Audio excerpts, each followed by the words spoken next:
За сайн байцгаана уу та бүхэнд энэ өдрийн мэндийг хүргье. Энэ 24 оны 3 дугаар сарын 1-ний өдрөө манай пэйж хуудсыг дагагчд маань их олон болсон байна.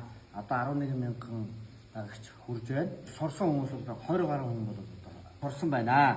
За мөн эхлэн оролцож байгаа хүмүүс бас зөндөө байна. За тэднэрт за тааруулж одоо юуг анхаарах хэрэгтэй юм бэ гэдгийг одоо товчхон хэлье та бүхэндээ. За хамгийн нэгдүгээрт бол одоо температур 22. Одоо энэ ингээд 70-аас доошгүй байх хэрэгтэй. Хэрвээ чийгшил дутаад байна, хөгжрөөд байна, хатаад байна гэдэг гэж байгаа бол чийгшил дутаагүй хаа. За чийгшлийг яаж бий болгож байгаа юм бэ гэдэг зэрэг хамгийн энгийн арга бол байна. Цагаар орчинд нь одоо ингээд шүршээд юу яаж болж байна. Ус үйлдвэрлэж ингэж гаргах юм бол чийг гарна. За дараагийн нэг арга нь бол одоо ингээд халуун тогоон дээрээ ус дүүргэж хийгээд ингээ хадаач өдөр манайх үргэлжлэгээ хийсэн. Энэ үргэлжлэгээ хийхэд чийгшил маань бол одоо дөнгөж 30 таа байсан.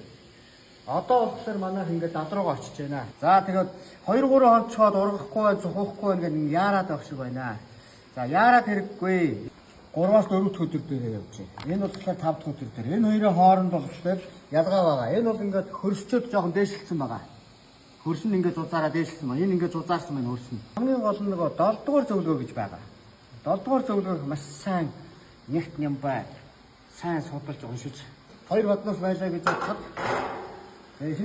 эхнийхээ ингээд хаднуусан дээр нөгөө 7 дугаар зөвлөгөөний дагуу будаага ингээд сайхан холиод үслэгээ хийж байгаа. Тэнгүүтээ хоёр баднуусаараа ингээд таглаа. Ингээд орчих.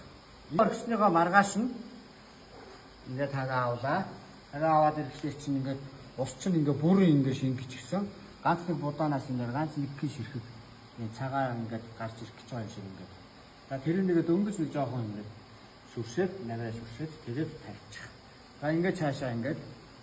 За өдөрт 2 услах уу, 1 услах уу гэдэг асуудал бол тухайн тавьчихны өөрийнх нь мэдрэмжээс шалтгаална шүү дээ. Тэр хэд бол эхний 5 хоногтой болоод 200-аас 300 г усаар услагдаад явах бах. За дараагийн одоо ингээд бийжээд хөрсөн бийжээд ингээд өндөрсөд ирэхлээр муслагааных нь юу нэмэгдэнэ. 400-аас 500 600 г усаар бол усалж ингэж нэмэгдэх юм байгаа юм шүү. За тэгээ нэгэд анхлан тариалж байгаа хүн бол ерөөсөө л энүүгээрээ л эхэлж. Улаанбаатарын мөнхийн зүүн тэжээс сапраас будаа авч байгаа юм байна. За тэр будаага авангуутаад ингээд баахан ингээ хадуусан дээр ингээ тавиад юу яагаад тариад байгаа юм байна. Тэгээд хэрэггүй. Анх удаа үзэж байгаа учраас ургахгүй шүү дээ. Хэцүү. Би ч өөрөө энийг ургуулах гэж 5-600 ил будаага цааш нь харуулж, хаяж 3-4 сар болж сурсан хэд байхгүй. Тэр эрдмийг та нар битгий сурсан эрдмийг минь ерөөсөө л зөв боловсаа зөв ашиглаарай гэж хэлэх гэж байгаа. Ингээл нэг л юун дээр ашиглаж сур. Тэгэхээр нэг дээр эхлээд сурч. Нэг их 500 нэг удаа энэ дээр ингээд айгаа тариалаад 10 хоноод үз.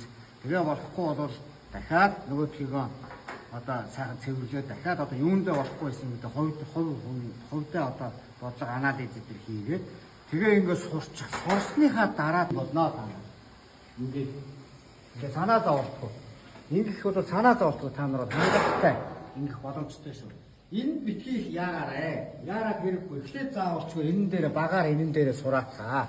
За тэгээ ингээд Улаанбаатар дахь мөнхийн зүүн тэжээл бэрээнд Улаанбаатар хотод салбар маань та хүнд одоо көмийн, бурдаа гэх мэт юм бас борлуулж байгаа юм шиг байлаа. Тэгээд 85.11 гэсэн дугаараар холбогдоод 11. За тэгээд зөвлөгөөг бас ингээд энэ мэтээр ингээд өгөөд явах болно. За бүгдээр амжилт сайн сайхан хүсье та.